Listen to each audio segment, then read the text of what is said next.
இவர் மீது சுமத்தப்பட்டது பொய் குற்றச்சாட்டு என்று நாங்கள் சொல்லவில்லை.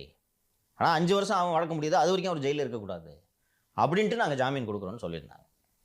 இப்போது இந்த பாதிக்கப்பட்டவர் தரப்பு உச்சநீதிமன்றத்திற்கு சென்று நீங்கள் ஜாமீன் கொடுத்தீங்க, கொடுத்த 3வது நாள் அவர் மந்திரி ஆகிட்டார். அவர் அதுவும் எந்த துறைக்கு மந்திரி ஆகிருக்காருன்னா, கைதாகிறதுக்கு முன்னாடி எந்த துறையை வச்சுருந்தாரோ அதே துறைக்கு அவர் மந்திரி ஆகிட்டார். இந்த வழக்கில் சாட்சி சொல்ல வேண்டியவர்கள் யார் என்று பார்த்தீர்கள் என்றால், அரசு போக்குவரத்து கழகங்களில் டிரைவரு, கண்டக்டர். விடுவிச்சோன்னா குற்றவாளி ஒரு பவர்ஃபுல் மினிஸ்டர் ஆகிட்டாரு. அப்போது அந்த மினிஸ்டருக்கு எதிராக யார் சாட்சி சொல்வான்றது ஒரு முக்கியமான விஷயம். இதை நாங்கள் பரிசீலிக்க போகிறோம். நாங்கள் இப்பொழுது இந்த வழக்கில் எதிர்த்தரப்புக்கு நோட்டீஸ் ஆர்டர் பண்ணலை.